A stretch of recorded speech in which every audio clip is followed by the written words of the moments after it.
Welcome to Ed Lubowicki's channel.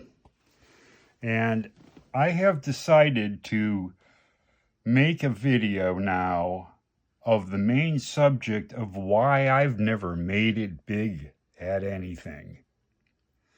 It's sort of embarrassing that I'm a senior citizen and I've had so many different careers. I've never really stuck with one of them. I've done everything from security work, armed security work, selling insurance, being a school teacher, being a professional musician, on and on and on. And I came to the conclusion that I'm not really outgoing enough and I don't really push myself. And here are two examples. I had a chance to play acoustic guitar and sing at a very large party in a mansion. And I didn't play. I just didn't feel like doing it. I couldn't push myself to play. And everybody was rooting me on like I was someone famous. So that was a mistake. And this happened less than a week ago. And here's another one. I had to go to the eye doctor yesterday and I took the Corvette and I figured out the sputtering in it. It was a dirty throttle body. And this is after I was racking my brain for ever and ever and ever, but I don't want to get off on that tangent. I fixed it myself with a little WD-40 paper towels and some very fine steel wool. That throttle body was so dirty, it almost looked like, and we don't have mice, we have a professional exterminator, but it almost looked like a mouse had crawled up the cold air intake and went to the throttle body and did his business. I never saw anything like it. After cleaning that throttle body, that Corvette runs now like it never ran, like a completely new car. It's a dual throttle body, and where the butterflies open, they will form like a carbon lip at the bottom if you don't keep the throttle body very clean. And that's what's happening, was happening.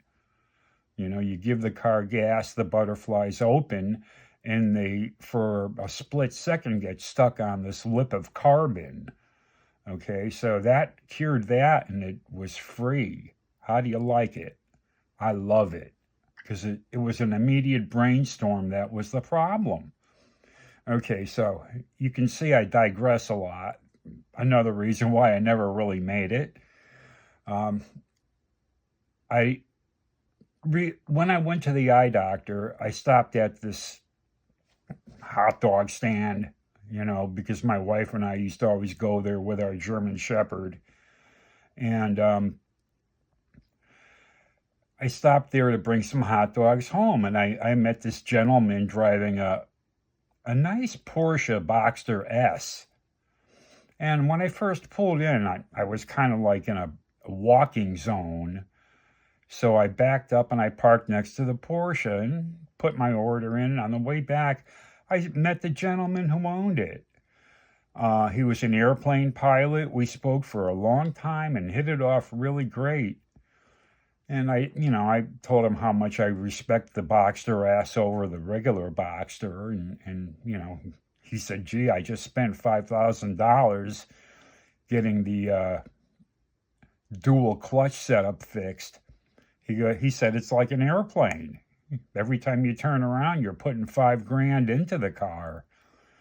The thing about having a Corvette, you really could buy all your parts at AutoZone, and they do run best on Chevy equipment, GM Delco equipment. I'm almost sorry I didn't put Champion spark plugs in, but it's running good now, so I'll keep it. But that's the thing about those Porsches. I had the opportunity to buy a 1981 911, and this thing was in pretty good shape. Outside of the fact, I'm sure the engine needed a good amount of work. But it was like just painted. It looked really nice, but it was this awful brown color. Of all colors to paint a car like a Porsche 911. It really looked like, you know, a brown that's not most appealing. So I didn't buy that car. I could have bought that for $8,000. So instead, I bought this stupid 944 for $5,000 and put like $3,000 into it right away. And that thing was like driving a skateboard or slower. I've never had a car slower. You know, and no acceleration, no torque. So then the other thing, as we move along, I did not give this gentleman a card. It would have taken nothing for me to say, hi, yeah, my name is Ed Lubowicki, and here's my card. I have a YouTube channel in which I make all kinds of funny videos and videos of all sorts. And I've been a musician. I have a website. I have an album called Lucky 7. Can I give you one of my cards? I neglected doing it, meeting this gentleman, Tom. And so this is the thing. I'm in the situation. I don't take advantage of the situation. And at my age, 72, I still have not learned how to do it. And people who make it, people who are bass players of famous bands, you know, John Bon Jovi, who's been together with the same band for 40 years, 50 years, you know, you get a slot like that. It's a whole different situation being a musician.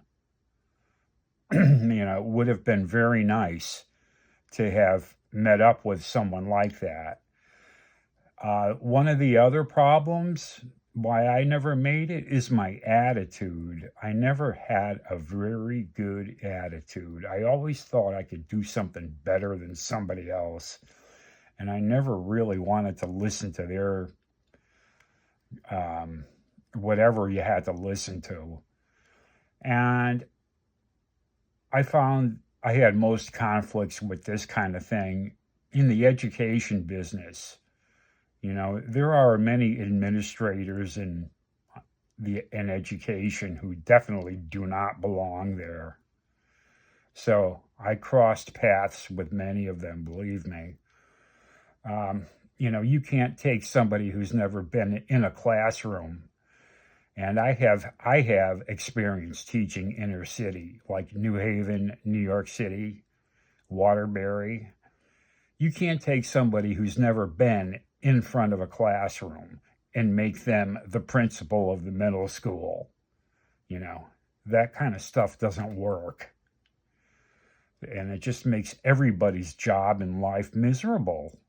You have to realize what you're doing if you're the superintendent doing this kind of thing. And I wrote a letter. I wrote a letter to the superintendent telling them this.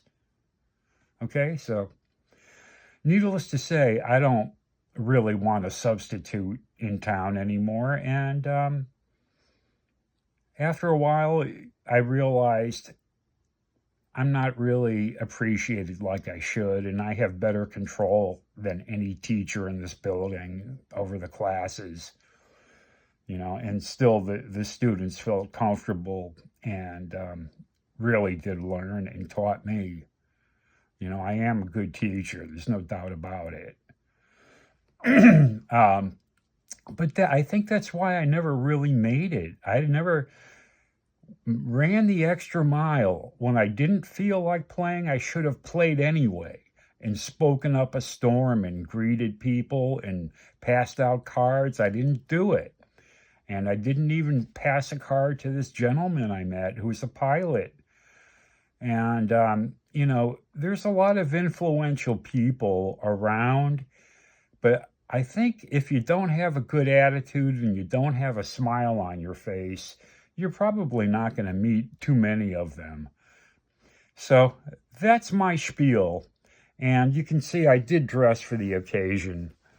I'm not going to stand up because a blue blazer and a shirt and a tie and a hanky puff, I just might have boxers on. I've actually done that selling insurance on Zoom. You know, I'd wear a shirt and a tie for the appointment on Zoom to meet the person, and have shorts on or underwear or something because I didn't really have time to get dressed up. It is kind of funny, and it's funny how they put that in the commercials. Anyway, have a good day, everybody. See you later, alligator.